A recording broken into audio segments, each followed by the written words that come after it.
Lesson 17. The longest suspension bridge in the world. In this text, we'll talk about the longest bridge in the world. Now first, listen to the text, and then answer this question. How is the bridge supported? 大桥是怎么支撑的？ Verrazzano, an Italian about whom little is known, sailed into New York Harbor in 1524 and named it Aggiulemi. He described it as a very agreeable situation located within two small hills, in the midst of which flowed a great river. Though Verrazzano is by no means considered to be a great explorer, his name will probably remain immortal. For on November 21st, 1964, the longest suspension bridge in the world was named after him. The Verrazzano Bridge, which was designed by Othmar Ammann, joins Brooklyn to Staten Island. It has a span of 4,260 feet. The bridge is so long that the shape of the Earth had to be taken into account by its designer. Two great towers support four huge cables. The towers are built on immense underwater platforms made of steel and concrete. The platforms extend to a depth of over 100 feet under the sea. These alone took 16 months to build. Above the surface of the water, the towers rise to a height of nearly 700 feet. They support the cables from which the bridge has been suspended. Each of the four cables contains 26,108 lengths of wire.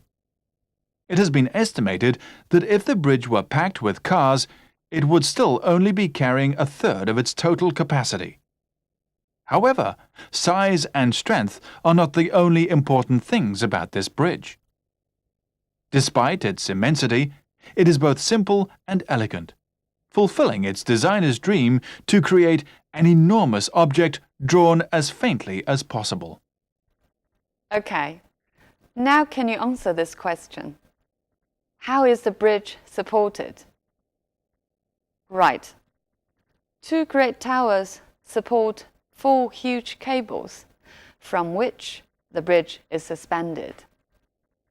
两座巨塔支撑着四根粗大的钢缆，钢缆呢又悬挂着大桥。这篇课文向读者介绍的是世界上最长的吊桥，所以它在风格上力求叙述清晰，在内容上呢着重突出的是桥的规模。我们再来看一下课文的结构。第一段先向我们讲的是这个桥的名字的来历。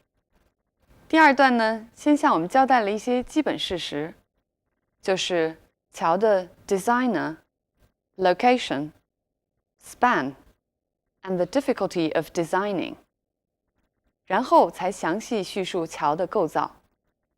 这个呢是从 tower 到 cable， 再到 platform， 最后呢回到设计者，以这个桥实现了设计者的梦想来做结尾。Right. Now we'll look at the language points. He named it Angoulême. Name 在这里做动词，把它取名为什么？课文后边呢 ，name 作为动词又出现了一次。The longest suspension bridge was named after him. 这里 name after 是以它来命名的意思。我们再来看两个例子。We name our son Bill. 我们给我们的儿子起名字叫 Bill。而这句中 Bill was named after his grandfather， 意思就是 Bill 是以他祖父的名字命名的。A very agreeable situation. If we describe a place with agreeable, it means pleasant or comfortable. 适宜的、舒适的。If we describe a person as agreeable, it means easygoing. 形容人呢，就是说随和的。In the midst of means in the middle of, in the middle of a place or a time. 但课文这句话呢是说 in the midst of two hills， 在两座山的中间。Verrazano is by no means considered to be a great explorer. 这里 by no means 就是说绝对不能。By no means 这里的 means 其实是 way 的意思。再比如 means of transport 其实就是交通工具、交通方式。Now look at this example. He is by no means a bad kid. 就是说 he is not at all a bad kid. 那么 by no means 还可以这样表达 He is not a bad kid by any means. And look at this example. May I bring my boyfriend to the party? 我可以回答 by all means means please do. 就请带来吧。如果 by all means 出现在对话当中，对方向你提了一个要求，你如果回答 by all means， 意思就是说没有问题，当然可以。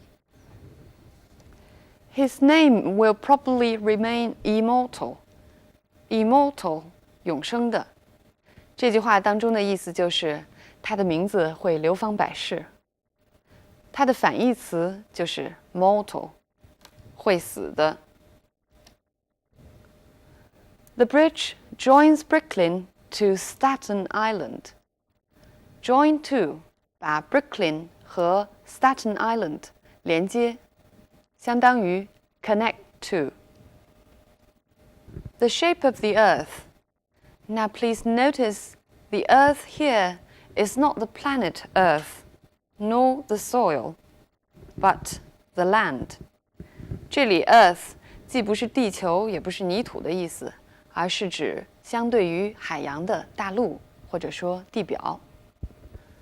Be taken into account， 这是一个固定词组，相当于 be taken into consideration， 被考虑。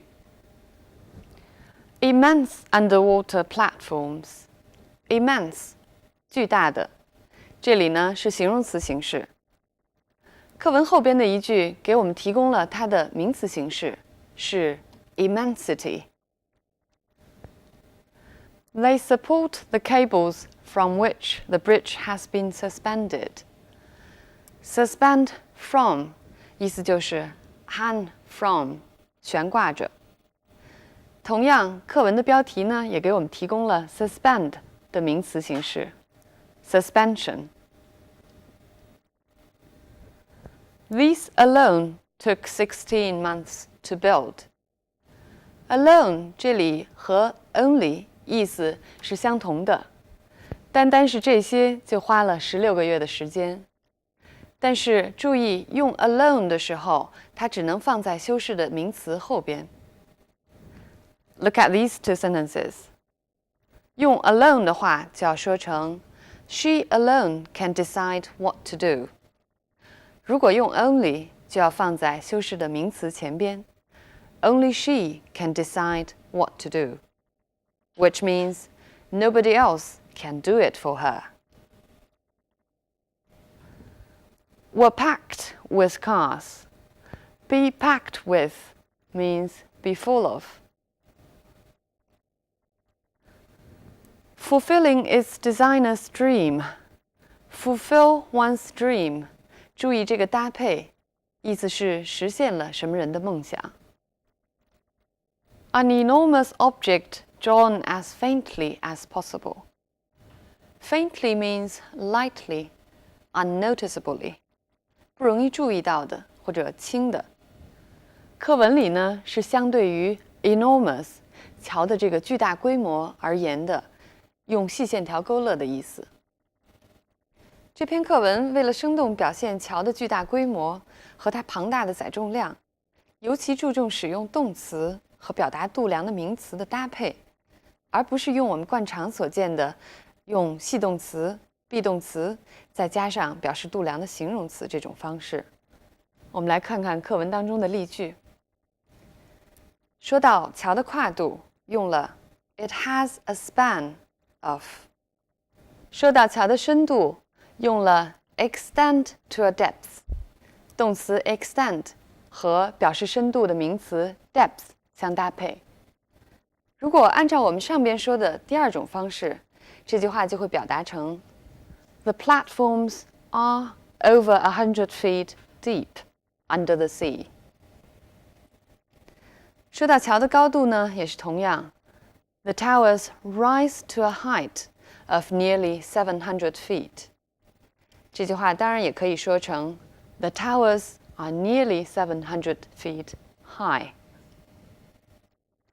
讲到长度 Each of the 4 cables contains 26,108 lengths of wire。载重量用 carry 和 capacity 这个名词来搭配。使用动词和表示度量的名词的搭配呢，在文体上就会显得更加正规，叙述口吻也显得更加客观。此外呢，动词本身就表达了一定的力度，这样可以直接的指涉表达度量的意义。Now finally, let's come back from the language to the text itself. 最后呢，我们再回过头来看看课文。This text is a description of a bridge. In other words, it's a descriptive essay. Descriptive essay 就是说明文，或者说叙述性的文章。In a descriptive essay, clarity is the most important thing. How to achieve clarity then? 怎么才能做到叙述的清晰呢？ One tip is that you need to be consistent in describing things.